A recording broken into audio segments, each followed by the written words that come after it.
¿no es cierto?, desde Indonesia y el cruce que hay acá entre todas las islas, de la línea de islas que se producen, ¿no es cierto?, en el cordón de Indonesia, hasta Australia, y cómo se cruza desde Australia, ¿no es cierto?, hasta Isla de Pascua, y de Isla de Pascua, supuestamente, ¿no es cierto?, a, a la zona del Pacífico Norte. Eh, pero la verdad es que si pensáramos en esa teoría como un proceso de seguimiento lineal, no podríamos haber tenido un desarrollo de la agricultura. La verdad es que este proceso eh, tiene que haber sido no de manera simultánea, pero sí de manera autónoma. Esto significa que es muy factible que esto haya sucedido en varias regiones de manera no simultánea, pero de forma autónoma.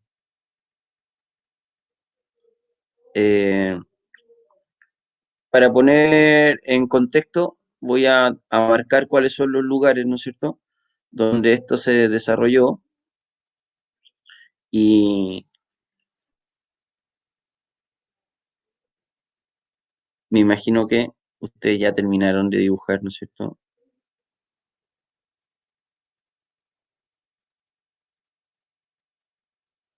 todo el plano. Este ejercicio de desarrollar el perfil de un dibujo para poder reconocer algo, en realidad, si se dan cuenta, es muy parecido a croquear, porque lo que estoy haciendo, en este caso, la copia es más directa, ¿no es cierto?, porque no estoy mirando una realidad, sino que estoy mirando un elemento que tiene una síntesis. Entonces, eh, este ejercicio de perfilar un dibujo en el contorno también es una manera, ¿no es cierto?, de hacer síntesis. ¿Mm? De hecho, el dibujo en sí mismo, todos entendemos que este territorio no es así, ¿no es cierto? Y por lo tanto lo que estamos haciendo es una síntesis. Entonces, claro, en el origen, aproximadamente, si hay preguntas al respecto, si la Javi está ahí, que me avise. Sí, está contestando. ¿Mm?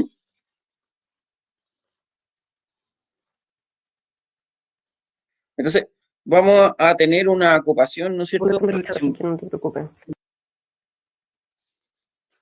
¿Estás escribiendo tú?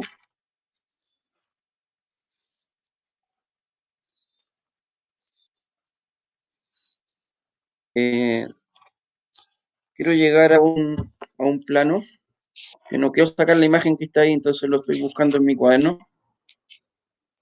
que un poco una imagen, o sea, lo que quiero mostrar es dónde se desarrolla el creciente fértil, el que nosotros vamos a estudiar desde el conocimiento del,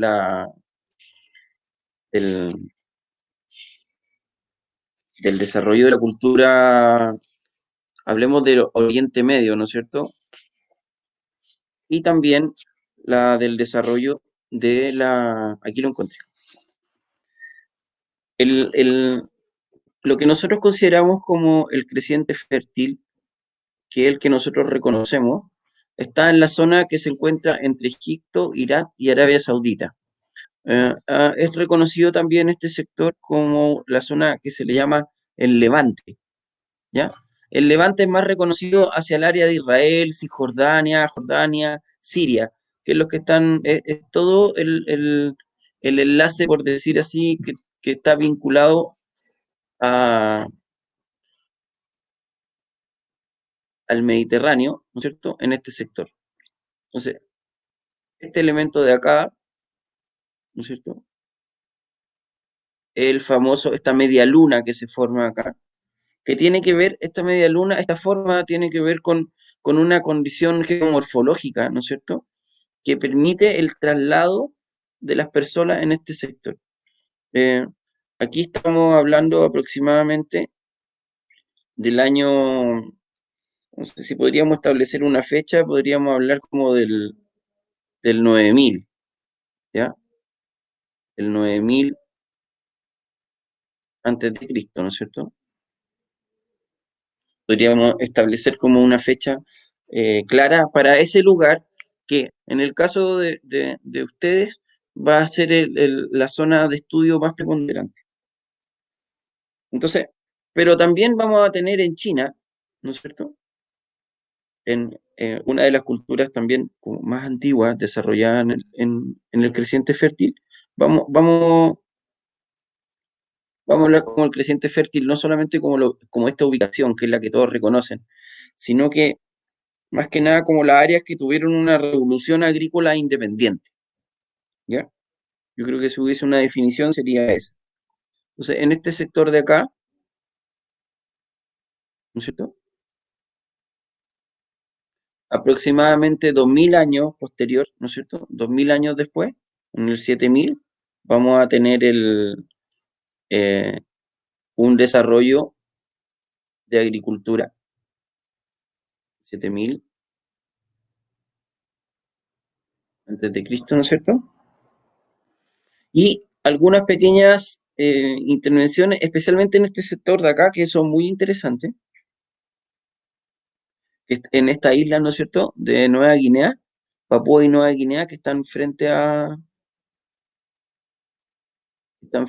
¿cómo se llama?, Australia, que en realidad es cómo se produjo el desplazamiento, ¿no es cierto?, desde este territorio del sudeste asiático, ¿no es cierto?, al cruce de Nueva Guinea.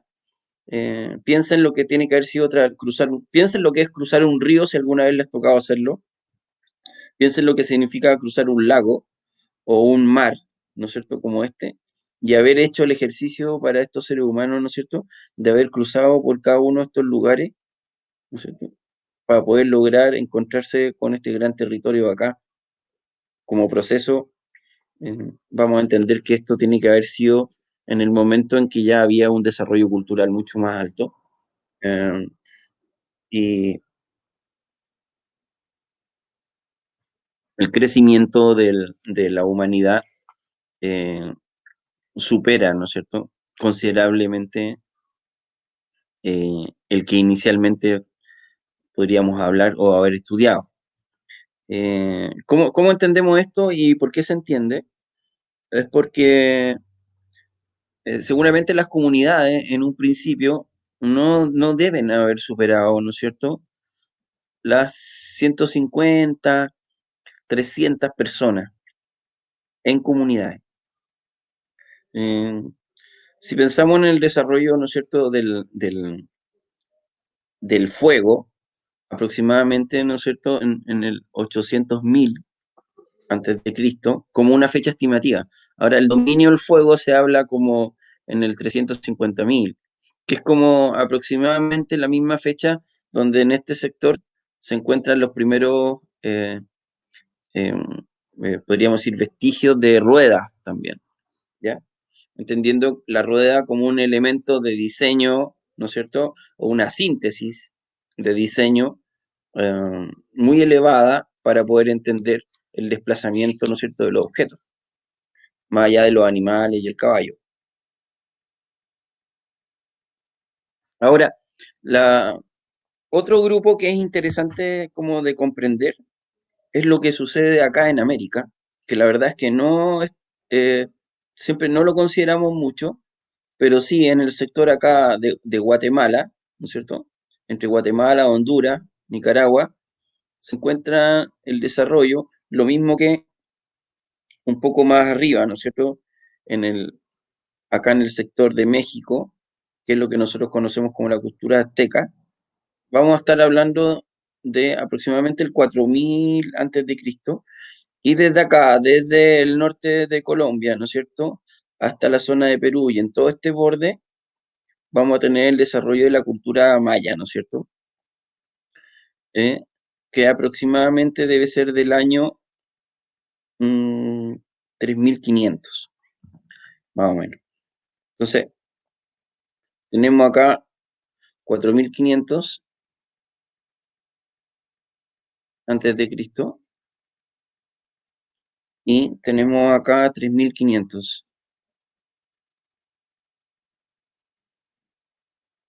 antes de Cristo. Me interesan eh, reconocer esos elementos. Si bien esta se desarrolla, aquí vemos la línea del Ecuador,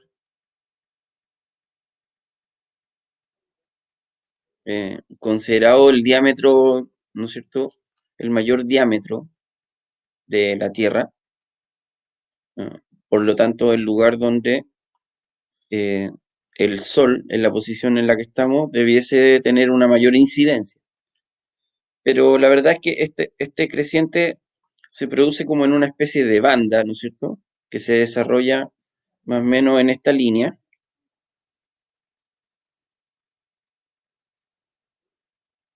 Vamos a ver, más o menos como en esta banda. O sea, vamos a tomar el ecuador y vamos a tomar también esta línea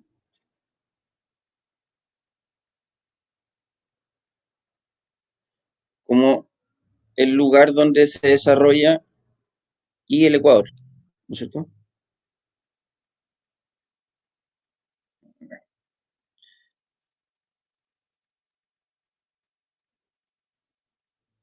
Pueden dibujarlo con una línea punteada ustedes, ¿no es cierto? Que para poder ver que más o menos, ¿no es cierto? En ese rango, y posteriormente a la última glaciación, ¿no es cierto? En este periodo como del Holoceno, eh, vamos a encontrarnos con culturas que tienen un desarrollo autónomo, ¿no es cierto? Eh, en sus revoluciones agrícolas.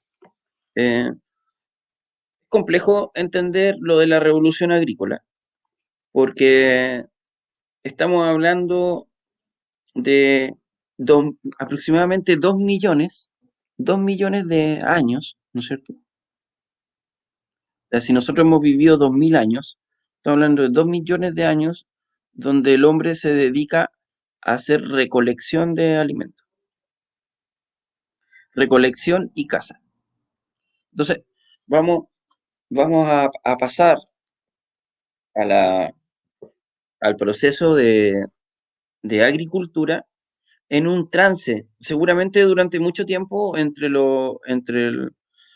aproximadamente entre el 70.000 al 50.000, incluso el 22.000, pensando como en la Venus de Wildeldorf, ¿no es cierto?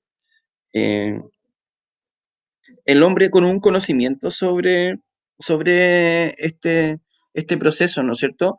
Que era reconocer el ciclo de la naturaleza.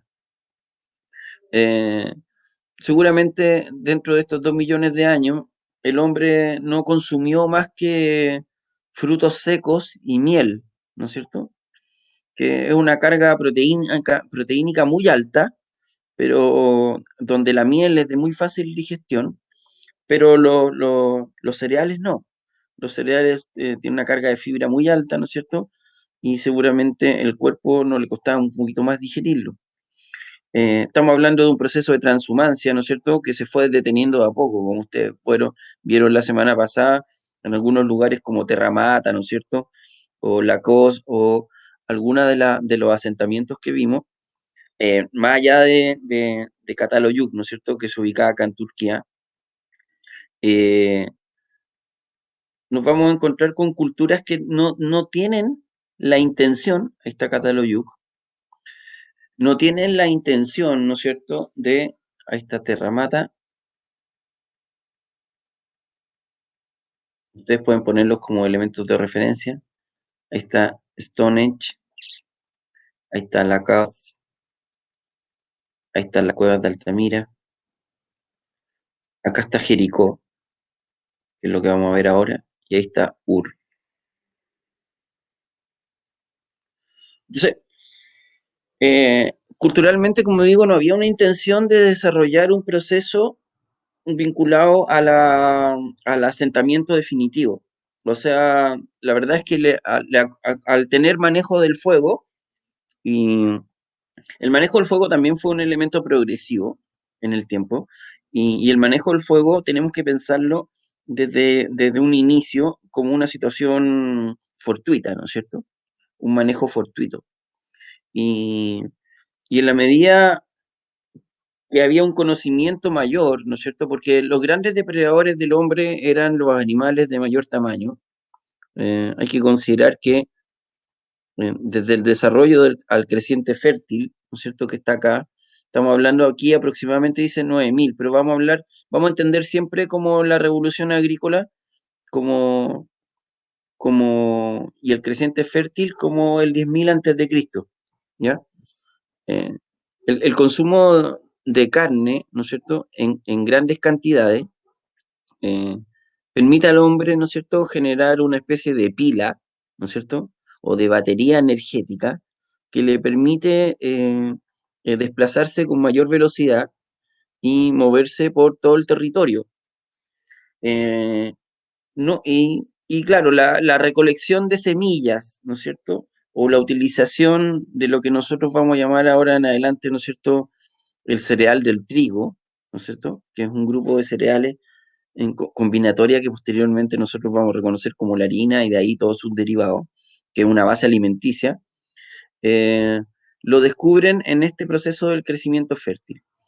Eh, pero antes de eso, antes de entender esa idea de cómo llegamos a producir artificialmente esta semilla, tenemos que comprender que el hombre pasa por varios estadios, ¿no es cierto?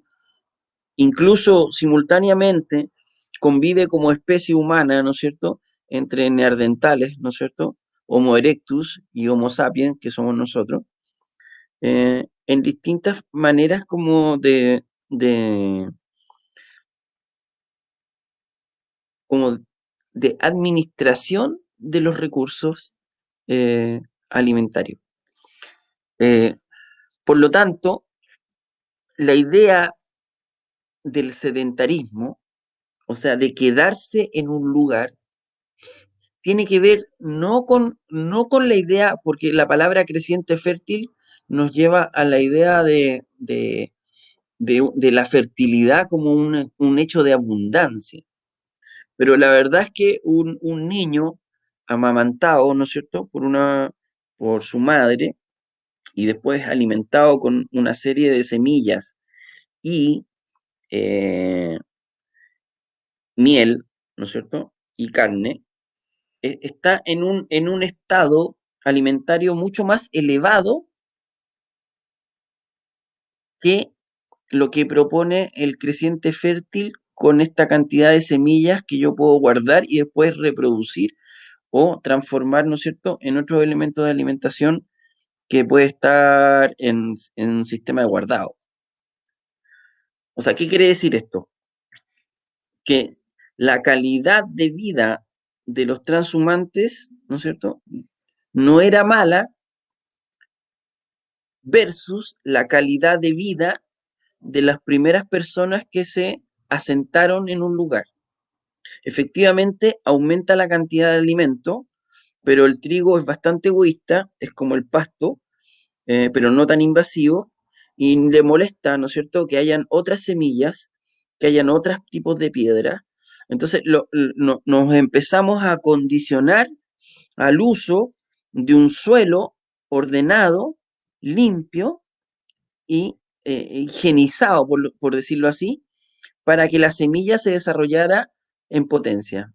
Por lo tanto, el trigo se vuelve una especie de esclavizador, ¿no es cierto?, del tiempo que antes usaban los recolectores, ¿no es cierto?, y los cazadores eh, para poder producir alimento, a una especie de esclavización, ¿no es cierto?, de la, del manejo y la producción de los cereales.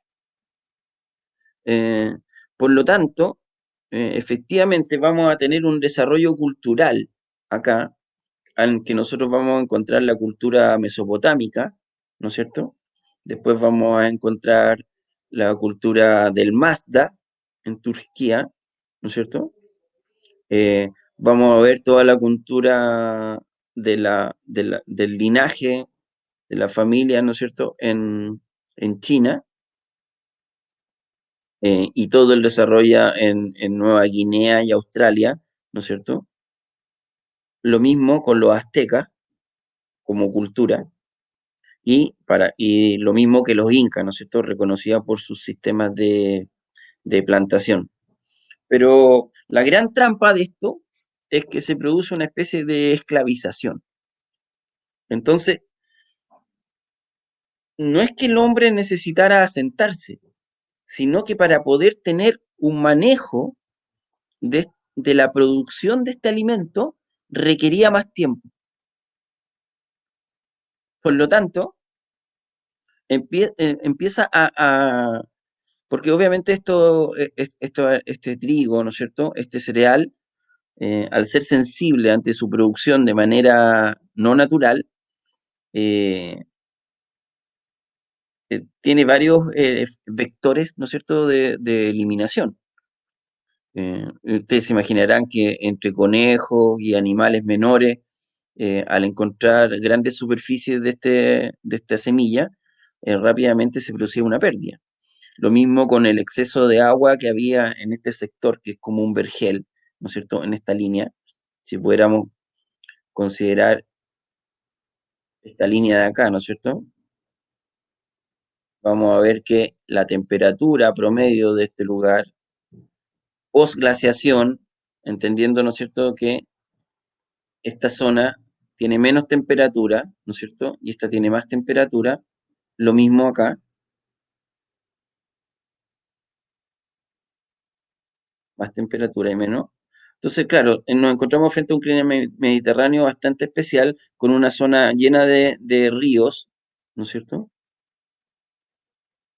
muy importante, pero al mismo tiempo nos encontramos, como decíamos, en una condición difícil de administrar de la alimentación, donde todavía no había un conocimiento como el que tenemos ahora, ¿no es cierto? O sea, eh, el trigo no fue fácil de domesticar, por tratar de llevarlo a una frase como inversa, ¿no es cierto? Con una frase que no tiene mucho sentido decir, o sea, las plantas no se domestican, pero, pero el sentido de la domesticación o del control o del manejo de ese alimento fue un proceso bastante largo. Eh, Acá pasamos a la siguiente imagen, donde nos acercamos a este elemento, ¿no es cierto?, que es considerado el creciente fértil, y vamos a ver que la zona que es considerada, ¿no es cierto?, como tal, es esta que está acá.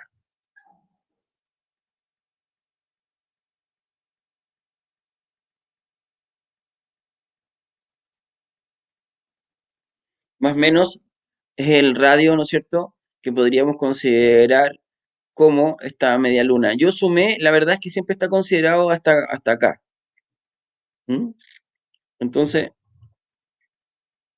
la verdad es que yo sumo, ¿no es cierto?,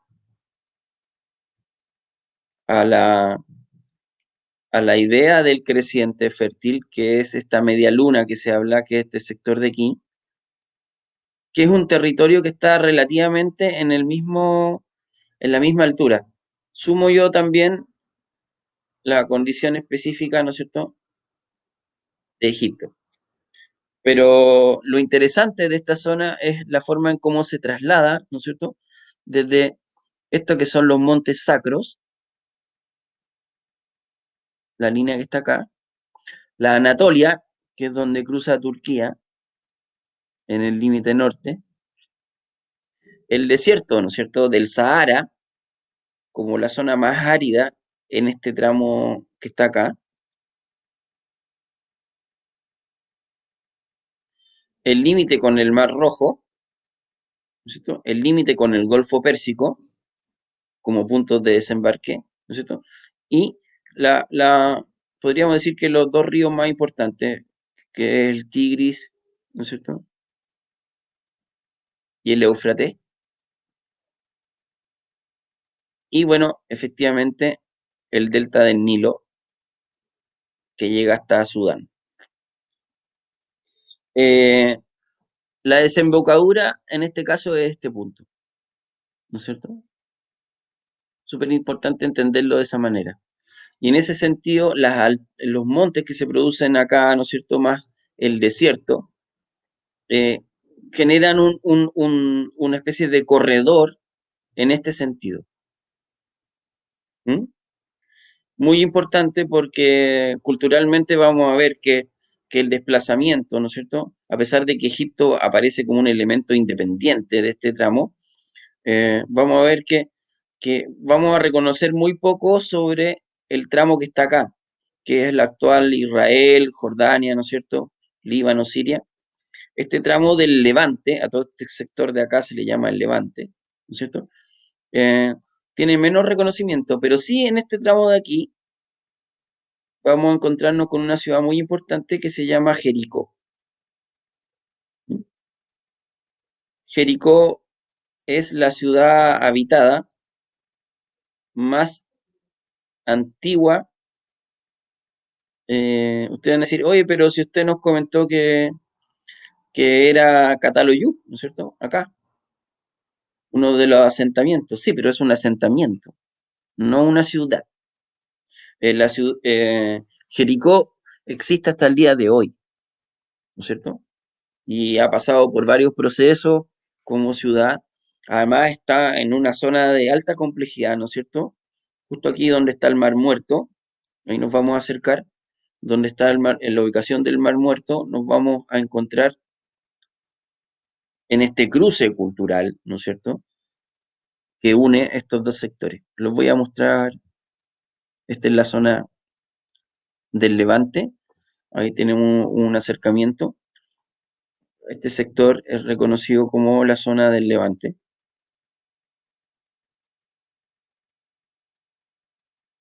Y esta es la zona de extensión del Levante.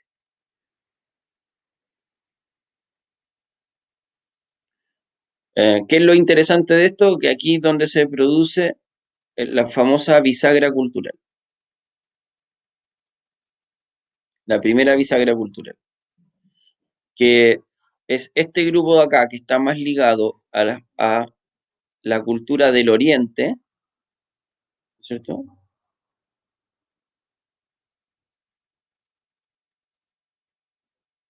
Y este grupo de acá, ¿no es cierto?, que son los semitas, ¿no es cierto?, que está mucho más vinculado a la cultura de Occidente.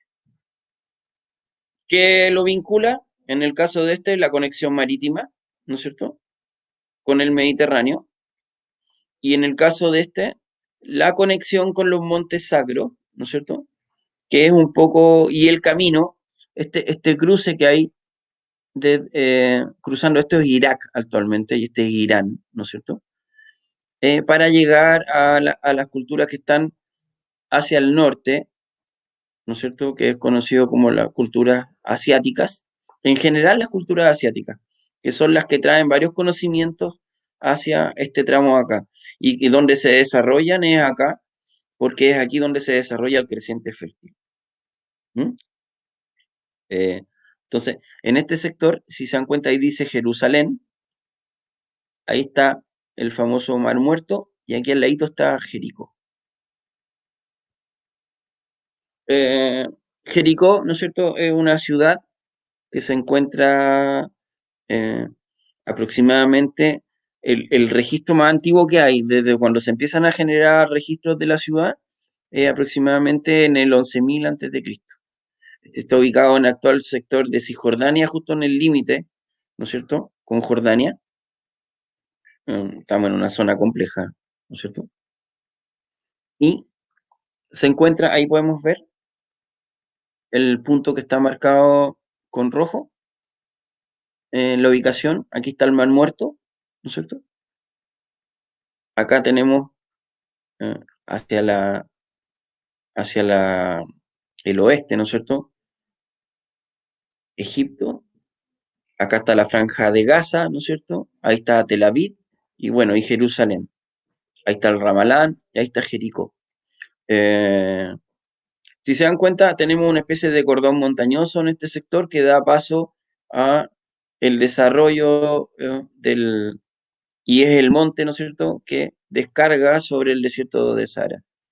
Y es finalmente lo que nosotros conocemos como el escenario bíblico, ¿no es cierto?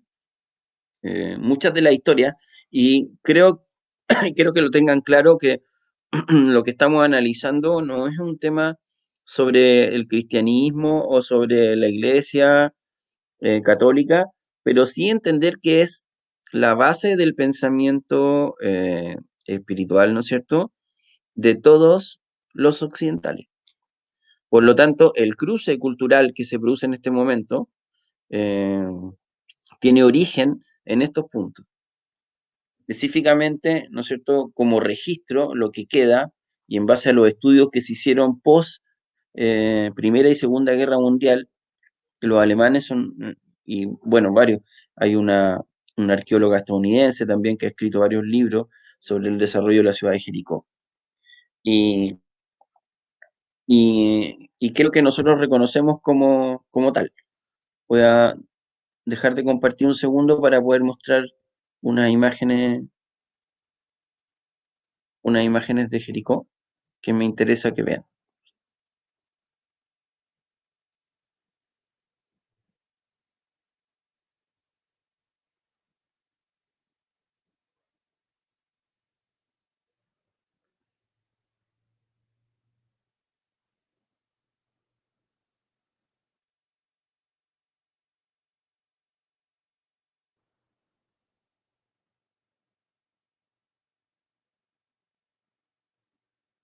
Lo que se encuentra en Jericó, voy a compartir. Y ahora ustedes, por favor, dibújenlo.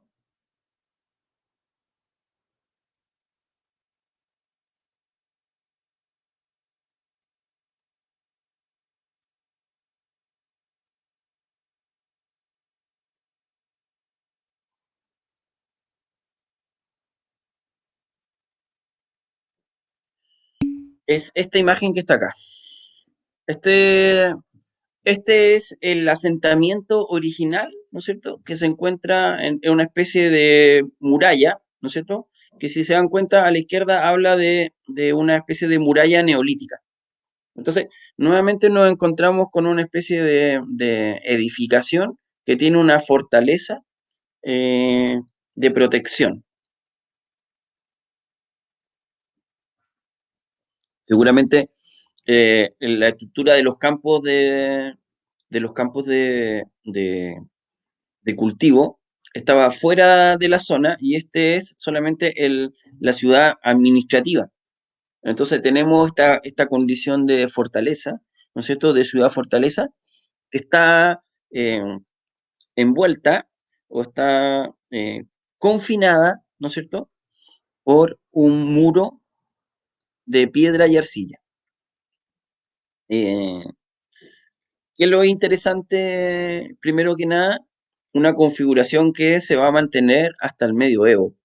O sea, esta estructura como de ciudad y en base a anillos, que tiene un centro. De hecho, nuestras ciudades también se comportan de la misma manera. Eh, hay, partimos de un elemento central donde se da el origen, después un primer anillo, ¿no es cierto?, donde aparece este elemento que está acá, que es la muralla neolítica, que es lo que está dibujado acá arriba, ¿no es cierto?, que ustedes lo están dibujando ahora. Y después un segundo anillo de protección con una muralla, ¿no es cierto?, que podríamos empezar a hablar sobre seguramente la evolución de esta ciudad. Hay que considerar que esto está parado sobre una ciudad existente. Por lo tanto,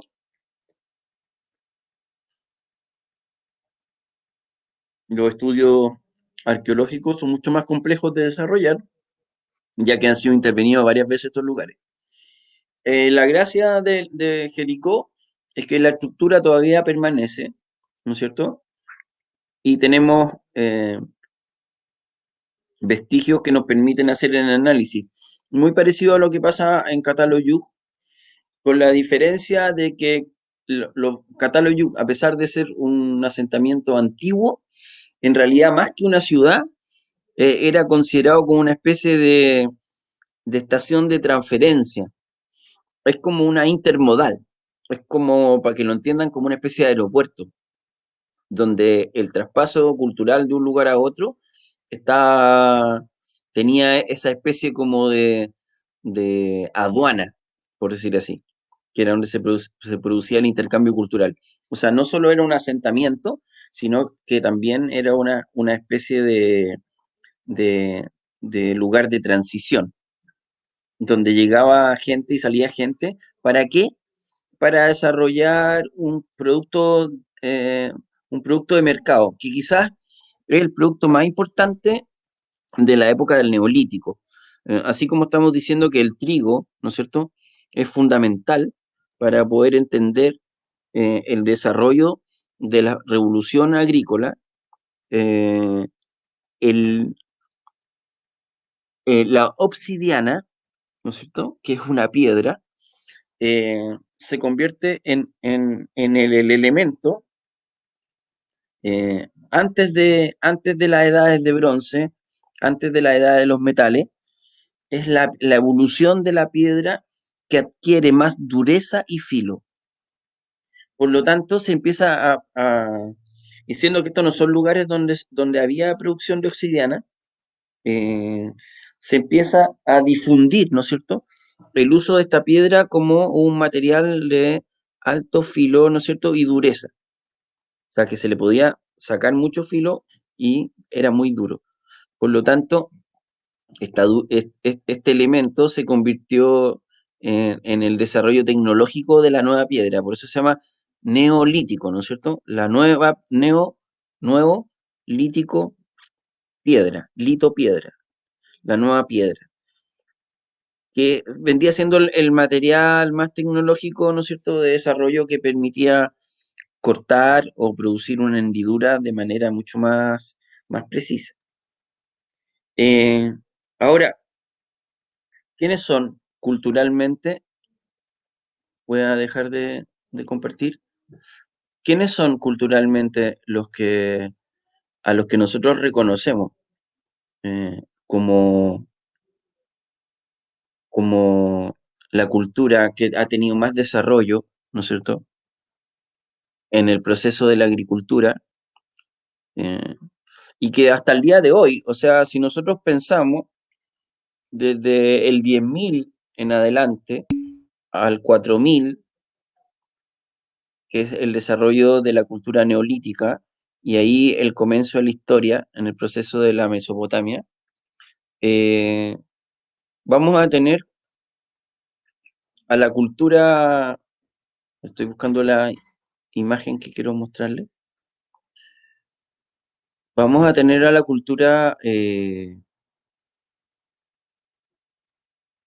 sumeria, quizás encargada como el grupo más importante de desarrollo cultural. Aquí encontré otra imagen, que esta es la que estaba buscando, para poder compartir, para que la dibujen de Jericó.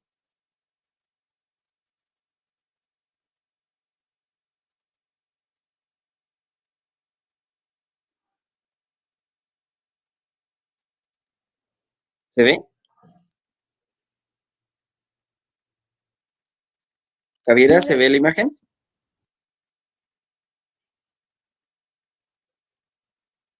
Acá sí, por lo Lo que menos. se ve. Y ahí ustedes ven una imagen satelital de lo que era el asentamiento de Jericó.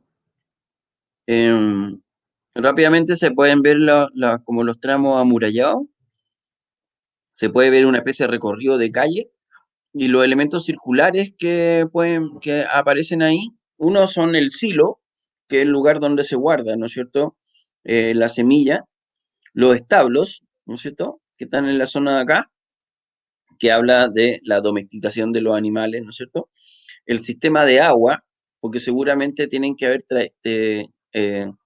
traer agua, porque es un lugar que está en superficie alta, ¿no es cierto? Y la zona de los templos, obviamente todos estos lugares están vinculados a acciones religiosas, o sea, ninguna, ningún espacio jerárquico eh, va a separar, o ninguna cultura, ¿no es cierto?, jerárquica va a separar. El, la religión, ¿no es cierto?, eh, la jerarquía, el linaje, que podría ser la relación con los reyes, y el, el cuerpo militar, ¿no es cierto?, que es el ejército, que son los tres, podríamos decir que dentro de la estructura social son los tres elementos de mayor jerarquía. Pero no sé, el 95% de los habitantes de estos lugares son agricultores o personas que se dedican todo el día al cuidado, ¿no es cierto?, y al desarrollo del cultivo. O sea, lo que quiero hacer entender que esto no es como la percepción que teníamos nosotros de poner una semillita como en el colegio, de una lenteja, ¿no es cierto?, y esperar que creciera, sino que se produjeron grandes muertes por esto. O sea, lo cuenta la cultura egipcia, lo vamos a ver después, ¿no es cierto? Y lo vamos a ver en la Biblia también, que también lo cuenta en varias historias. Si se acuerdan ustedes, ¿no es cierto? Habían varios profetas que hablaban sobre si iba a ser un año bueno en la lluvia, en las condiciones climáticas, y al mismo tiempo si no se iba a morir la siembra o que venía el proceso posterior a a la cosecha. O sea, lo que quiero demostrar es que es una etapa de bastante estrés. Hay mucho desarrollo, efectivamente, pero nos hacemos dependientes del proceso de alimentación artificial. Eh, el campo, como nosotros lo conocemos naturalmente, el campo en sí no es un, un elemento de la naturaleza, ¿no? Sino que es una modificación, el concepto de lo rural, no es lo natural, ¿no sé?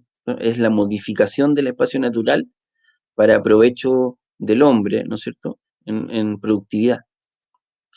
Por lo tanto, la modificación de los ecosistemas involucra esta alteración o modificaciones de los ecosistemas, involucra un conflicto grave del dominio del hombre sobre la naturaleza, que después de la Convención de Río, ¿no es cierto?, que es donde se define como esta visión ecológica en los años 70 eh, en adelante, nosotros hemos vuelto a tener una visión ecológica y ecosistémica, ¿no es cierto? De hecho, esta situación que estamos pasando ahora, ¿no es cierto?, de virología, lo que nos demuestra es que estamos en una situación eh, compleja, ¿no es cierto?, de eh, equilibrio en el dominio de la naturaleza por sobre la humanidad. O sea, de hecho, en este tiempo, en el tiempo de la revolución agrícola, ¿no es cierto? Eh, una de las cosas que más se desarrolla es estos campos de trigo y por lo tanto se pierden una cantidad de especies que existían antes, lo mismo que en las especies de eliminación eh, eh, de los que pasan a ser los domésticos. En esta época se domestican, ¿no es cierto?, los cerdos, eh, las gallinas, ¿no es cierto? Los cerdos lo hacen los chinos, las gallinas lo hacen los árabes, eh, bueno, los corderos, las cabras, y todo esto, los bovinos, ¿no es cierto? Y las vacas. Pero si piensan, desde esa época que se producen esta domesticación de animales, ahora en adelante no hemos tenido nuevas producciones de domesticación. O sea, no domesticamos nuevos animales. De hecho, si lo pensamos así, tampoco hemos generado nuevos alimentos. Nuestra base alimenticia es el arroz, ¿no es cierto? Como cereal que fue desarrollado y producido por el Oriente, ¿no es cierto? Por los chinos. Y ahí tenemos la imagen que estábamos desarrollando antes de las revoluciones agrícolas. Después tenemos el trigo, que está dentro de este sector, ¿no es cierto? Que es el creciente fértil y que se expande a todo el mundo. Las patatas o las papas, que vienen de Latinoamérica, ¿no es cierto? Entre los aztecas y y los mayas vamos a encontrar el desarrollo de la patata. Y si se dan cuenta, es nuestra base alimenticia. Y no hemos desarrollado nuevos elementos, o sea, no hemos desarrollado nuevas búsquedas, ¿no es cierto?, de, para ampliar nuestra dieta alimentaria. Y por eso es que es tan revolucionario la agricultura, porque efectivamente, ahora, esto lo debería dejarlos pensando a ustedes si efectivamente la agricultura ha sido un cambio positivo para el hombre o no. Ha aumentado, ¿no es cierto?, el crecimiento del hombre, la humanidad, pero ha disminuido su calidad de alimentación. Si se acuerdan cuando les comentaba hace un rato atrás sobre la alimentación de, de estos niños, ¿no es cierto?, que están en proceso como Homo erectus, ahí por el 300.000 antes de Cristo, antes de pasar a estos procesos de agricultura, ¿no es cierto? Eh, Su alimentación en base a miel, cereal extraído, frutos de higos, ¿no es cierto? Y proteína de animales, eh, más la leche de su madre, que lo más seguro es que haya sido amamantado hasta muy grande. La calidad de alimento, la zona de confort, por decir así, en cuanto a su dieta, es mucho más alta que la que tenemos nosotros. Seguramente por el alimento que nosotros hemos consumido durante mucho tiempo hemos producido enfermedades o deformaciones que, que todavía nos afectan. De hecho, es muy fácil pensar que los panes que han sido fermentados siempre son como contraproducentes para la alimentación. Y de ahí vienen las alergias y todos los derivados, ¿no es cierto?, de estos procesos. Quiero mostrar un elemento más, que la verdad es que he profundizado bastante sobre este tema porque efectivamente me parece que es relevante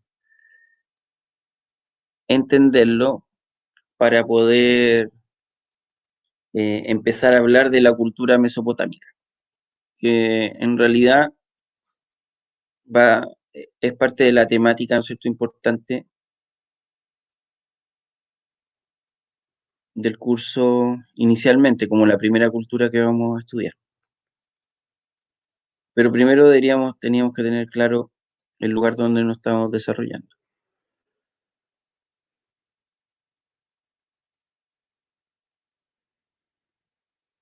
¿Se ve?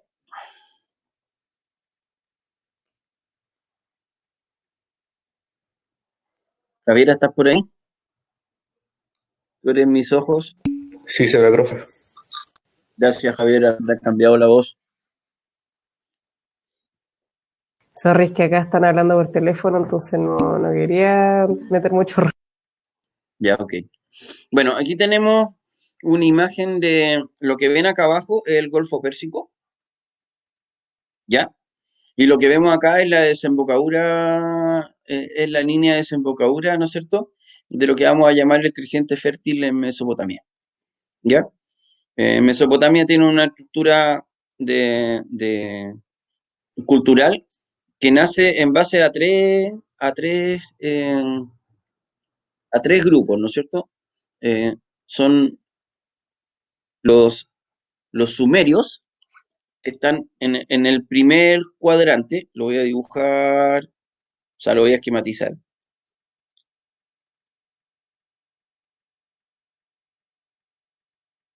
El primer cuadrante es Sumeria, los sumerios, que están en este tramo. ¿Ok?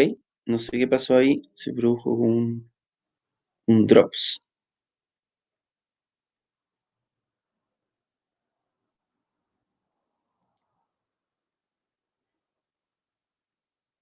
El primer cuadrante es Sumerio, que es más o menos ese tramo, ¿ya? Después hay un segundo cuadrante, que son los asirios, ¿ya? Que ahí es donde vamos a contar una historia. Y por último, un tercer cuadrante, que son los acadios. Entonces vamos a ver cómo crece, ¿no es cierto?, el dominio del territorio en torno al Tigris, ¿no es cierto?, y el Éufrates, que son estos dos ríos que forman una especie de carretera, ¿no es cierto?, en Mesopotamia. Entonces, ahí vemos sumerios, acadios, ¿no es cierto?, babilonios y asirios. Mesopotamia, en el origen, según los griegos, significa ciudad entre ríos, ¿no es cierto? Estos dos ríos que descargan desde los montes sagros, ¿no es cierto? Y que muestran un poco estos cursos fluviales, ¿no es cierto? Que producen estos pueblos que se van instalando al borde del río. ¿Para qué? Para tener mejor acceso al agua y por lo tanto mejorar la calidad de los cultivos. ¿Qué es lo que están viendo ustedes ahí? El estandarte de Ur. Estandarte de Ur. Una piedra hecha, o sea, más que una piedra, es una especie de... ¿Han visto? ¿Conocen las barreras New Jersey? Que son las barreras que están en la carretera, en las carreteras. Son unas barreras de hormigón que dividen las pistas, que están generalmente en las carreteras grandes. Más o menos para que tengan la idea del tamaño de esta pieza y como de la configuración que tiene. Es como una especie de trapezoide que está hecho, ¿no es cierto?, con marfil y con lapislázuli. Eh, por lo tanto, es un elemento que tiene un carácter artístico, ¿no es cierto?, en cuanto a la belleza de los materiales, pero al mismo tiempo tiene un elemento descriptivo que es súper importante. Si se dan cuenta, aparecen tres líneas, o sea, tres grupos que están bien definidos. La primera línea, que es la superior, ¿no es cierto? Vemos a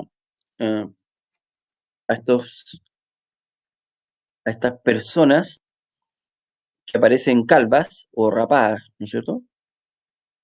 Se nota que hay una definición en los ojos, es súper importante la condición de los ojos, seguramente los ojos están pintados, son de pelo bien motudo, aquí no aparecen, pero aquí tienen músicos, ¿no es cierto? Están celebrando, tienen unas copas en las manos, hay unos sirvientes, y algunos de estos me parece que son sacerdotes también. Él está vestido distinto a los demás, por lo tanto queda claro que él es seguramente alguna condición jerárquica de rey o algo por el estilo. En el segundo tramo aparecen eh, algunos oficios, ¿no es cierto?, que tienen que ver con, por ejemplo, con quienes se desarrollan la domesticación de los animales y algunas herramientas que aparecen acá que son interesantes. Y en la zona inferior aparece una especie de esclavos. Los sumerios no tienen esclavos, no conocen el concepto de esclavo, por lo tanto nacen como personas libres. No está la idea de estar sometido, pero si se dan cuenta aparecen tres líneas y lo que nos encontramos acá es con una especie de jerarquización, ¿no es cierto?, con una pirámide social que muestra un poco la estructura de la cultura sumeria, ¿no es cierto? Eh, como decíamos, primero están los acadios, sumerios, acadios, babilónicos y asirios, pero babilónicos lo vamos a diferenciar después porque la cultura babilónica es la que finalmente desarrolla una especie, es como el Nueva York de Mesopotamia, ¿no? Una ciudad absolutamente cosmopolita y completamente desarrollada. En la protohistoria, que podríamos hablar como del inicio de la historia, nos vamos a encontrar con un elemento, lo que ustedes ven acá arriba, es lo que se llama un templo, que es un recinto, que esto es una vista en planta, es un recinto, ¿no es cierto?, que tiene un espacio donde supuestamente el templo es el lugar donde viven los dioses. Entonces, nos vamos a encontrar con un recinto básico, que es lo que nosotros después vamos a conocer como la iglesia, ¿no es cierto? Eh, Mesopotamia es un estado basado en la visión religiosa, ¿ya? O sea, muy importante para ellos el desarrollo de la visión espiritual para el control y el dominio de las personas. Hay que entender que cuando yo tengo tanta gente, la única forma de dominar esto es a través de esta estructura donde hay un clérigo, ¿no es cierto? Hay una visión sacerdotal, donde hay una visión jerárquica de linaje, como son los reyes, y hay una estructura militar que permite jerarquizar. Entonces, la única manera de mantener el control, a pesar de que los sumerios no eran un pueblo agresivo, es a través de esta estructura. Entonces, aquí vemos algunos elementos, ¿no es cierto?, de lo que se ha reconocido como el estilo Susa de la cultura, que son las primeras vajillas, ¿no es cierto?, o vasijas que encontramos eh, en, como vestigio arqueológico. Y se ven algunos de los elementos, por ejemplo, aquí dice el cilindro de la tentación, ¿no es cierto? Aparece el dominio, ¿no es cierto?, de, del trigo como un elemento fácil y una mujer y una especie de mujer carnero o algo por el estilo que tiene una cola aquí con fuego. Eh, como les decía, en el origen, y aquí mejor graficado que el dibujo que estaba haciendo yo mal hecho antes, ¿no es cierto? Muestra un poco como la desembocadura del Golfo Pérsico y estos poblados, estas civilizaciones, ¿no es cierto?, que se desarrollan independientemente en torno, ¿no?, en este caso el Éufrates, que va por el lado izquierdo, y el que está más vinculado a los Montes Sagros, que es finalmente el que carga, ¿no es cierto?, de, de agua dulce, el Tigris. Entonces, en un principio y en el origen vamos a encontrar varias ciudades importantes. Una de estas es Eridú, Ur, Obid y Uruk. Al otro lado, otras ciudades que tienen también bastante importancia como Lagash, Ilsu y Umet, Alab.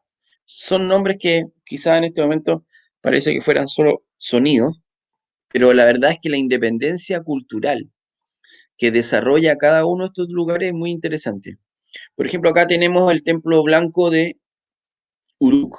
Entonces, nuevamente aparece esta estructura axial, ¿no es cierto?, de un orden simétrico, que tiene el templo en el fondo, un primer anillo como de seguridad o de privacidad y un segundo anillo afuera en torno a la ciudad, a lo que podríamos decir que es como la urbe, ¿no?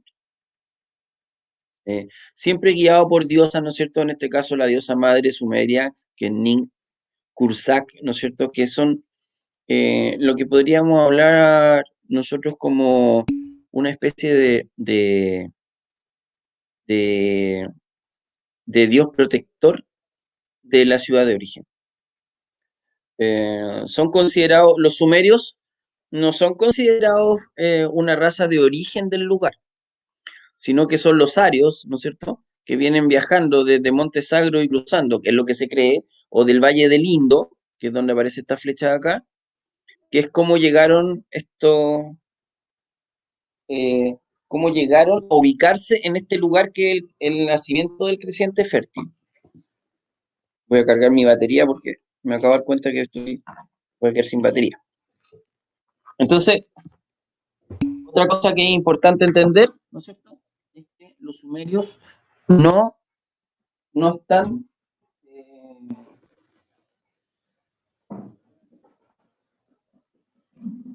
podríamos decir que no son personas aborígenes, sino que se cree que llegaron, ¿no es cierto? Y se cree que llegan del Indo, que es de la India. O sea, cruzando Montesagro, o desde el sur, ¿no es cierto?, desde el Golfo Pérsico, llegan hasta, hasta este lugar, ¿no es cierto?, que es este lugar fértil, y empiezan a hacer un desarrollo cultural que los lleva a construir estas ciudades. Eh, Como ustedes saben, estos templos, en el caso de los sumerios, se llaman sigurat, ¿no es cierto?, que son estas especies de pirámides, ¿no es cierto?, eh, que van creciendo y que van tomando una altura que finalmente tiene un carácter bélico, o sea, lo que quieren ver desde arriba es como la torre, por decir así, o el sigurat, como el monte, como el lugar alto, porque estamos en una planicie, estamos en un bajo, ¿no es cierto?, en un vergel, que permite tener la visión del total, ¿no es cierto? que es muy importante para el concepto de seguridad. Entonces, eh, el templo, ¿no es cierto? El templo, en sus niveles podemos ver que todo lo que recorta es la parte de los muros, que es el perimetral, que es como lo que nosotros vemos acá en esta especie de reconstrucción, ¿no es cierto?, del templo de seguridad de Ur, que seguramente ha sido botado y reconstruido varias veces. Este es como, me parece que es la última reconstrucción. Eh, entonces, estamos hablando de un templo que debe tener aproximadamente media cuadra, media manzana, con un, una longitud de 60 metros, ¿no es cierto?, por 45, con una altura de 21, 21 dividido por 3 son 7, son como 7 pisos, como un edificio de 7, 8 pisos de altura, ¿no es cierto? Hay una serie de historias sobre que está ordenado en base a los puntos cardinales y que define también, y que también tiene una relación con los, ¿cómo se llama? Con lo, con el sentido del tiempo. No podemos olvidarnos de que son los sumerios los que inventan esta concepción de tiempo, ¿no es cierto? Esto que hablábamos del día y la noche, en la estructura de la mano, ¿no es cierto? Del sistema sexagesimal. Pero quizás lo más importante que podríamos decir que desarrollan, ¿no es cierto? Eh, es es la creación del sistema cuneiforme, ¿no es cierto? Que es la imagen número 2 que ustedes ven acá. Eh, no es sino el sistema de escritura lo que detona o describe con mayor claridad los procesos culturales que viven los sumerios. Por lo tanto, el Enuma o Elich es la epopeya de la creación, o sea, la explicación de cómo se creó el hombre. Y de hecho ahí está uno de los primeros escritos sobre el diluvio, lo que nosotros consideramos ahora como una historia bíblica, el primer diluvio, y de hecho el diluvio del cual habla Moisés, en realidad tiene que ver con alguna crecida de lluvias interminables en el río Tigris en la ciudad de Ur. Si se dan cuenta acá dice intendente Evil Dachi Timari. Estamos hablando de una estructura de organización, ¿no es cierto? Eh, Donde hay regidores, o sea, tenemos personajes a quienes se le atribuyen eh, códigos jerárquicos administrativos, que tienen que ver de la manera como se administran estas ciudades, que tienen que pagar un culto, y ese culto es lo que nosotros ahora conocemos como el tributo, o sea, los impuestos. Eh, la cultura sumeria cuando se desarrolla en mayor fuerza, ¿no es cierto?, que es conocido como la Edad de Oro sumeria, corresponde a la época de Lagash, que está en el otro lado, ¿no es cierto?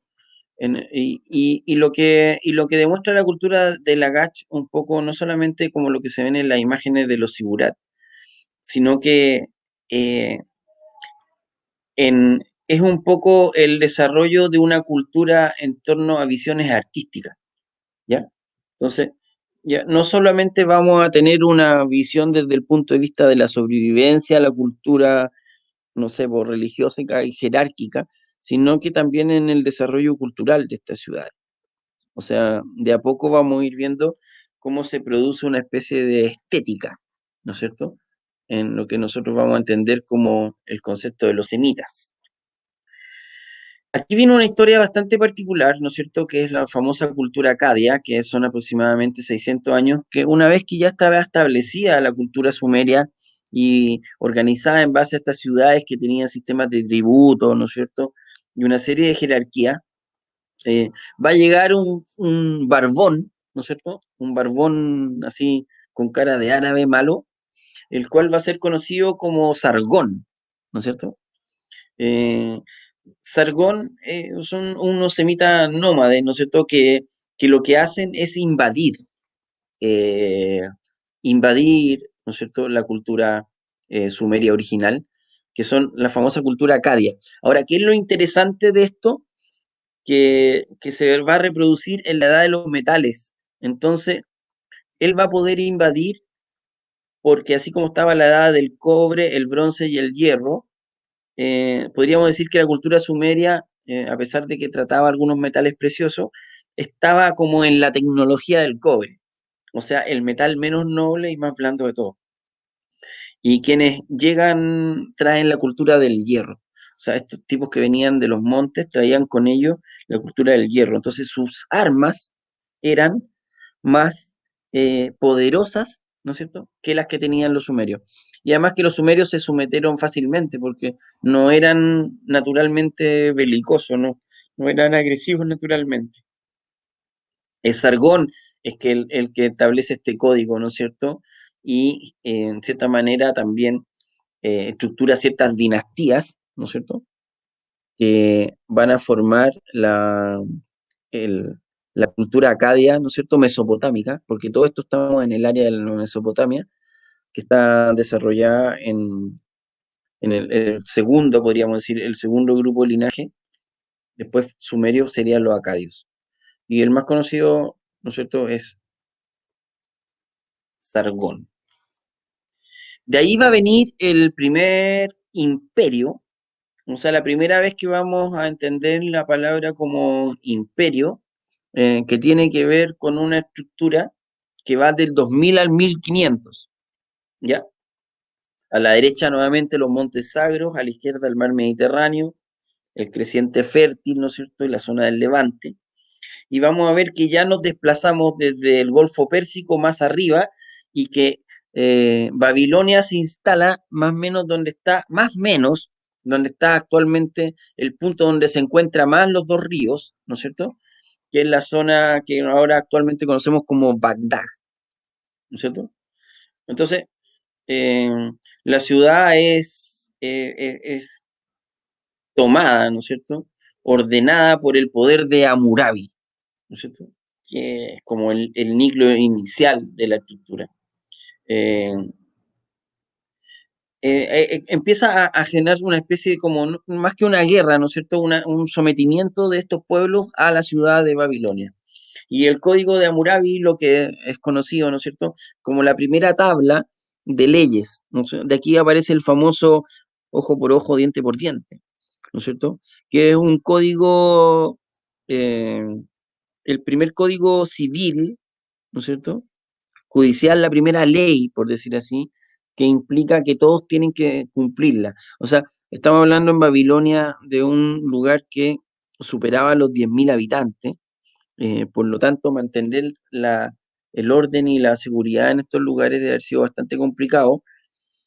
Por lo tanto, existían muchas estructuras, más todos, como dice ahí, los hititas, ¿no es cierto?, y los casitas que tratan muchas veces de entrar y tomar este pueblo de Babilonia y ver esta estructura. O sea, costó tanto dominar la agricultura, costó tanto tener el dominio, ¿no es cierto?, de la sabiduría de dominar la naturaleza, que quienes lograban tener una estructura relativamente ordenada como civilización en torno a este control del alimento, eh, siempre eran tratados, siempre estaban tratando de invadirlo. Eh, Ahora, como les explicaba, en el origen, ¿no es cierto?, eh, de la cultura, Sargón y otros elementos más lograron hacerlo. Aquí vemos ya la cultura babilónica en pleno desarrollo. Si se dan cuenta, ya estamos en el 2000 antes de Cristo, llegando al 1300 antes de Cristo. Estamos viendo la cultura sumeria, pero vamos a ver después la cultura egipcia, que también trabaja en simultáneo. Después vamos a ver una imagen un poco que nos muestra la simultaneidad de las culturas. Lo que nosotros más conocemos, que es la puerta de Ishtar, ¿no es cierto? Ishtar es la diosa protectora de Babilonia. Y lo que más usted alguna vez seguramente han escuchado que son los jardines colgantes de Babilonia, ¿no es cierto? Que son los jardines que están en el castillo. Pero más interesante es la puerta de Ishtar porque los alemanes se la llevaron y la recuperaron y la tienen en el Museo del Pérgamo. Ok, un segundo.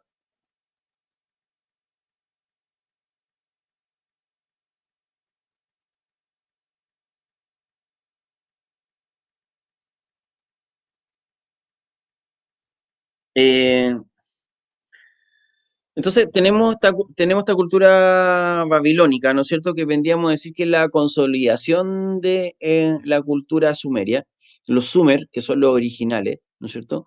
Estamos hablando en total de la cultura mesopotámica, ¿no es cierto? Es la gran Mesopotamia la que nos llama la atención. Este podríamos decir que es, y el último imperio, el más grande, es el imperio asirio, ¿ya? El imperio asirio es la mayor extensión, ¿no es cierto? Ahí podemos ver que hubo un rey que se llama Sargón II, y vamos a ver un poco que se desplaza cada vez más hacia el norte. Ya no está en Babilonia, donde estaban las ciudades más importantes, sino que aparece en Nínive, Calach y Asur, que son este grupo de ciudades, ¿no es cierto?, de las más importantes, que finalmente es atacada por un grupo muy importante. Ahí aparece una fecha que dice el 612 a.C., que el imperio asirio, que es el gran imperio también, es atacado por un grupo que viene desde el norte, que son conocidos como los persas, ¿ya? Y nos vamos a saltar a los persas, vamos a ver primero a los egipcios la próxima semana, y, y posterior a eso vamos a ver a los persas y vamos a ver cómo se desarrolla Profe, la caída del imperio mesopotámico. Sí, profe, disculpa, ¿podría mostrar la diapositiva anterior? Es que no capté si es que pasó una antes de esa. no, es que me pasé a otro grupo de diapositivas, pero la imagen es la misma, que es Ah, donde ya, aparece la puerta de Ishtar un poco, ¿no es cierto? Y un par de imágenes de los templos de Babilonia. ya, muchas Les gracias. voy a, les voy a subir un documento más técnico desde el punto de vista de la arquitectura, donde aparecen las obras más importantes de la cultura mesopotamia en planta, para que puedan entender un poco las dimensiones. ¿Ya? Ahí está Sargón, ¿no es cierto? En un sobrerelieve. Sargón segundo. Bueno, esa imagen que la vamos a ver varias veces, que es esta mezcla, ¿no es cierto?, entre el rey, el toro, pero es un toro alado, si se dan cuenta tiene una imagen alada. Aquí viene la mezcla cultural, ¿no es cierto?, que es la que vamos a ver después con la cultura persa. Pero antes de eso vamos a ver la cultura egipcia. Ok. Ese sería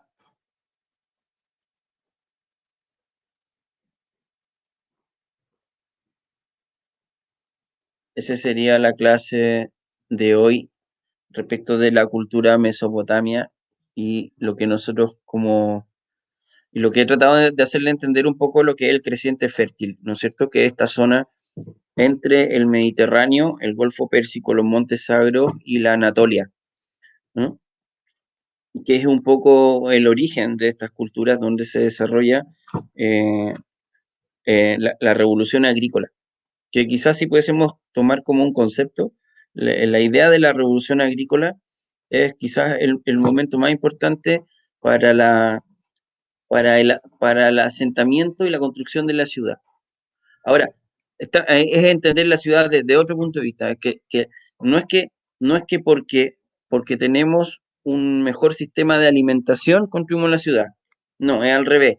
Es porque tenemos que proteger el sistema de alimentación que estamos estructurando, es que armamos un lugar para poder quedarnos a cuidar esto.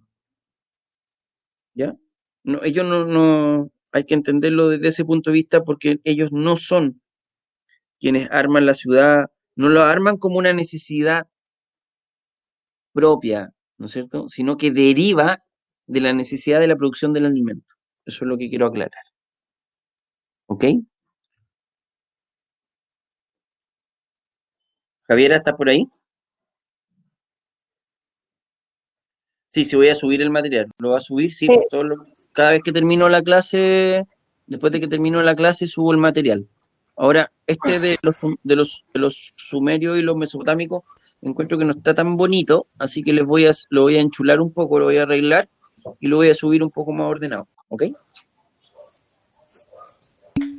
yo Ya, estoy Javiera. acá. por si acaso. Puedes Para que no compartir. se vayan porque No se pueden se ir. van a ir y no van a- ¿Dónde se siente usted? Compartir contenido. Compartir pantalla. Acá. Ahí se está compartiendo. Todavía no. No sé si se ve. Dime tú si se ve. No, compartir pantalla. Si lo hiciste bien, tienes que ir a la flecha compartir contenido. Después, el segundo ítem que dice compartir aplicación pantalla. Ahí te aparece una ventanita chica. Tú le dices compartir y ya están compartiendo, ¿viste? Ahí está compartiendo. Eres muy aplicada. Sí, no. Ya, primero que todo, iba a mostrar la rúbrica que se ha ocupado siempre en el curso, que está acá, que es básicamente que tienen que tener los contenidos de las 5 láminas y se suma eso, el tener las 5 láminas de dibujo, más la calidad de la lámina, que eso conlleva el formato, la técnica y la prolijidad de la misma. Dígase, cumplir con el formato que envió Daniel, que está en el aula, que es un PowerPoint, que estoy a estar en la técnica que se les pide, que en este caso es puntillismo, y la asociada a la limpieza, a que no se salgan de los bordes, que sea una entrega limpia y ad hoc a lo que deberían estar entregando. Voy a revisar el artículo que están preguntando porque no veo. Se va a ver porque no tengo que compartir toda la pantalla. Se corta. Es que yo hablo súper rápido. Eso a grandes rasgos. Se puede ver igual en la pantalla la composición de la rúbrica, que tienen que tener la calidad de la misma. Ahora les voy a mostrar respecto a su entrega de esta semana, algunas que están bien, otras que están mal y otras que, bueno, están más o menos encaminadas para que las vean y se van a guiar. Obviamente las notas de estas primeras entregas siempre son regulares, no tan buenas, porque no todos saben más o menos entregar. Entonces, ahora, mira, por ejemplo, esta entrega lo voy rayando encima, no sé si se ve, si no se ve, levanten la manito porque no estoy pescando el cosito. La idea era justamente evitar este tipo de presentación, porque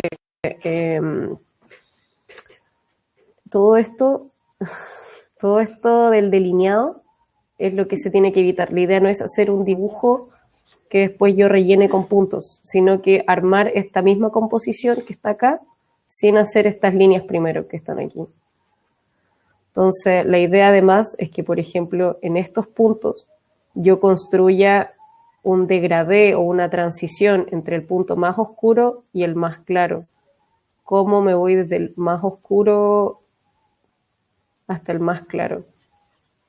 Entonces tengo que construir una transición lenta y que vaya armándome esta luz de aquí. Si es que la luz me viene desde acá y tengo todo este espacio sombrío, entonces tengo que saber que la sombra no es tajante, y de ser tajante igual tiene espacio sombrío, hay una textura acá, hay una piedra, se entiende que no es un plano. Entonces eso es lo que tienen que construir con el puntillismo. Después, por ejemplo, está bien, pero falta transición entre este punto y este punto. ¿Cómo construyo esto?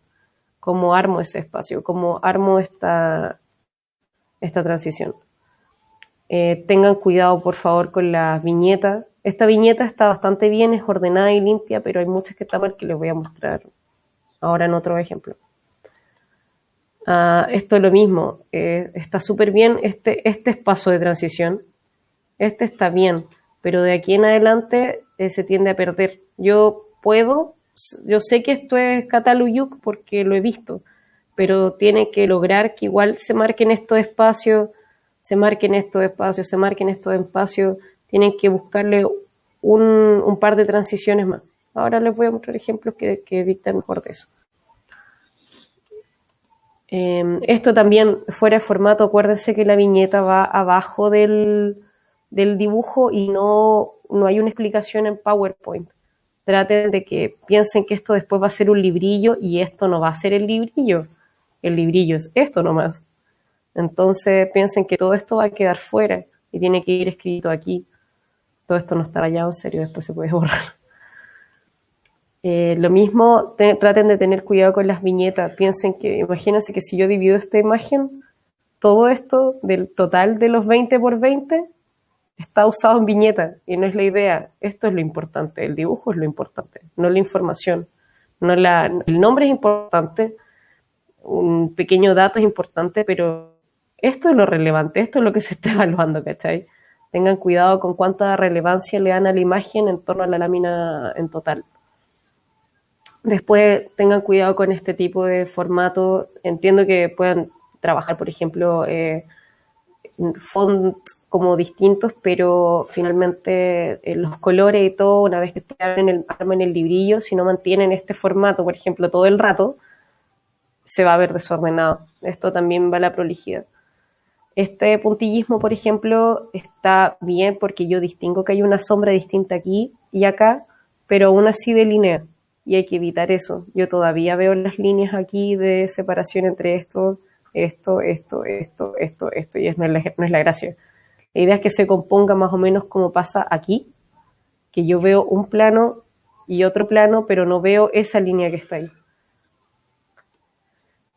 Esto también, tengan cuidado con las viñetas, de verdad, yo sé que les da el atacazo y quieren poner cosas súper creativas, pero pueden hacer este tipo de cosas, pero siempre dentro de un formato, de un espacio definido. Por ejemplo, ya, este es mi espacio para trabajar mi viñeta, entonces voy a escribir acá Terra Mata con la letra que yo quiera y todo, pero tienen que mantener una prolijidad en torno a todas sus láminas. Por ejemplo, esta lámina tiene el U ahí chiquitito y después tengo Terra Mata ahí rimbombante y gigante y no es la gracia. Tienen que ser prolijos en su misma entrega con ustedes mismos y después con ustedes mismos del futuro con el resto de su entrega. A este puntillismo le falta mucho trabajo de transiciones, tiene como puntos muy grandes, puntos muy pequeños, pero nada entre medio. Lo mismo, aquí la mitad de la página se va en un montón de información y tengo un dibujito que no ocupa nada, tienen que darle prioridad a esto. Nuevamente, cuidado con los delineos, con puntos. Esto no es puntillismo, la verdad. El puntillismo literalmente es una unidad de punto, otra unidad de punto y así continuamente hasta armar algo. Esto cuando ya empiezan a rasgar o a hacer este tipo de cosas ya es o técnica mixta o achurado per se. Y no es la gracia. Y nuevamente no pongan la viñeta donde ustedes quieran, así como firma, así como Stone Age. No. La idea es que lo pongan siempre en un mismo lugar. Esto va a ser un libro. Piensen en cómo presentan una revista o un libro. Y no sé, esa es la gracia. Este va súper encaminado, pero tiene que armar más los planos. Acá tiene que distinguirse más de los siguientes. Aquí todavía se me pierde un poquito pero va bien encaminado. Los que tengan el trabajo como este van muy bien encaminados. Esta viñeta está súper buena, está súper clara y limpia. Este también está súper claro como entrega, pero cuidado también con las líneas, pues, o sea, aquí no hay una línea recta. Tengan cuidado con este tipo de cuidado. La viñeta también tiene que tener cuidado. Pero aquí la sombra está súper bien representada. En general, este trabajo está súper bien. Aquí se entiende al tiro lo que estábamos hablando, que hay una luz, hay una sombra y hay otra sombra. Tengo 3 puntos y transiciones intermedias. Este también está súper bien como trabajo. Traten de escanearlo con más cuidado porque tiene una calidad terrible de escaneo y no se alcanza a ver bien la técnica, así que traten de sacar las mejores fotos que puedan. Hay unas fotos que son bien malas, no las saquen así como en la noche, no sé bajo qué condiciones, pero traten de ponerle una luz o de usar el flash o de sacarlas de día.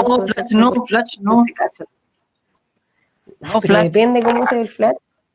No, flash. También, hay algunas que no, flash no.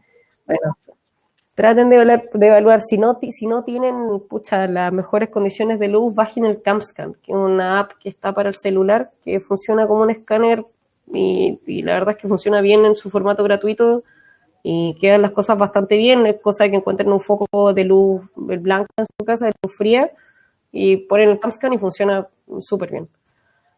Esa sería una no nueva, les pido eso sería una nueva técnica, Javi, que tendrías que hacer un tutorial para eso. más. Se llama CamScan. No, de verdad es súper intuitivo. De abajo dice como escanear, lo No aprietas sé, y sacar las fotos. ellos han entregado en taller con esa aplicación, pero yo encuentro que los resultados no son buenos. ¿Ya? Voy a hacer un tutorial de cómo sacar una buena foto para taller. Que de hecho yo tengo que hacer eso ahora porque se supone que quería estar en taller. Esta también es una buena entrega. Esta es una entrega que simila la foto, se entiende totalmente que es Stone Age. Nuevamente, cuidado con hacia dónde escriben, hacen una reglita primero, como mínimo, eso es la prolijidad, eso es el cuidado. Y esta hasta ahora ha sido la entrega más limpia y más buena que hay, es una entrega de un 7. Eso es lo que normalmente se espera. Es una entrega que tiene... Es un buen trabajo. La técnica está súper buena, se entienden los planos, yo entiendo totalmente que hay una luz desde acá, se entiende la textura del suelo, la viñeta está muy bien construida, no es necesario que pongan tanto texto, pero es una buena viñeta, independiente del tamaño. Siempre denle relevancia al dibujo, yo le daría un poco más de relevancia, pero fuera de eso está súper bien construida y esta es una buena entrega. Esto es a lo que tienen que llegar, que no recuerdo de quién es esta entrega porque no lo puedo ver. Es de Daniela Melo. Es canilla. Y si te das cuenta, no, tampoco hay un exceso de puntillismo, tampoco es... Y por ejemplo, esto es la raja. O sea, finalmente la gracia de trabajar esto es que yo veo totalmente que acá hay una sombra y acá hay otra. Oye, pero eso es un súper buen trabajo. Este es un súper buen trabajo. Esta es la idea de lo que tiene que lograr.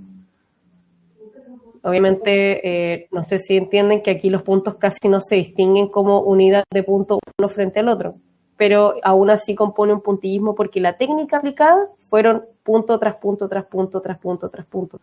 Y eso se nota cuando uno lo evalúa. Y si tienen el acceso a la posibilidad de tener un tiralíneas más grueso, es mucho más fácil trabajar este tipo de sombra. Porque si no tienen que construir el punto y es como hacerlo grande y luego rellenarlo y eso es mucho más lento. Así que eso, no se olviden de subir sus entregas. Hay una persona que le voy a decir al tiro si es que tienen cómo avisarle o algo por el estilo, que es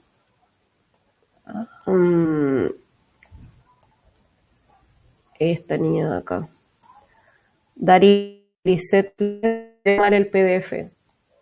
Ella, tengan cuidado con subir el PDF, traten de revisar bien el archivo que están subiendo, porque el archivo de ella está corrupto. Entonces tengan cuidado porque yo después no puedo estar metiéndome constantemente a la entrega. Quién entregó atrasado y quién entregó tarde. La idea es que siempre los viernes ustedes tengan la entrega hecha y que no hayan atrasados. Y si hay atrasados, como en el caso de esta niña que tiene el archivo, que lo envíe lo antes posible porque está como el PDF no se abre. Así que eso, tengan cuidado con la cantidad de dibujos que envían. Si envían menos de la mitad, hablemos de 2, de 5, se descuenta el puntaje de la nota. Entonces hay gente que de repente entregan una gran lámina y aún así no les va bien. Darilyn, tu archivo está corrupto. Tienes que enviarlo de nuevo. Tienes que entrar al aula y volver a subirlo, porque el PDF no se abre. Gracias, Darilyn. O Darilyn, no sé cómo se pronuncia, lo siento. Así que eso, si tienen alguna duda, yo les puedo dejar, no sé, mi correo, si es que tienen, no sé,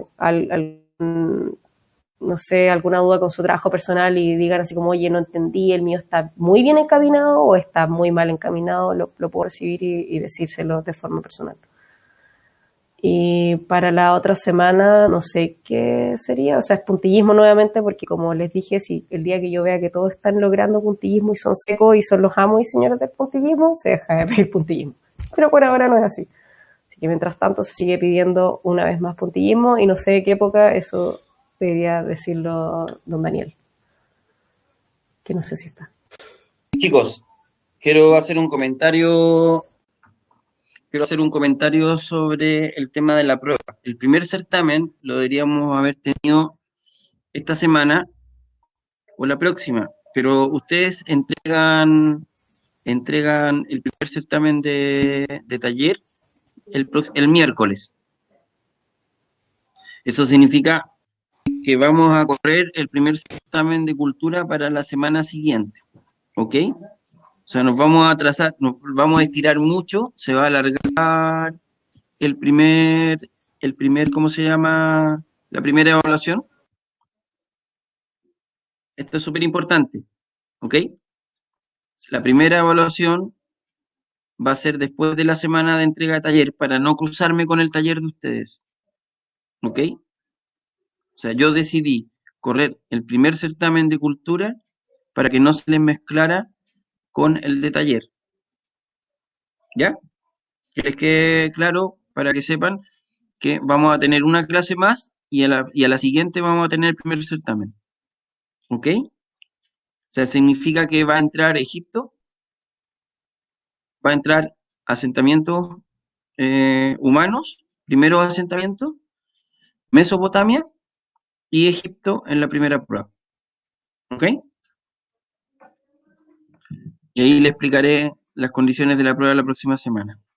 Ha sido todo por esta semana. Los que tengan consultas a través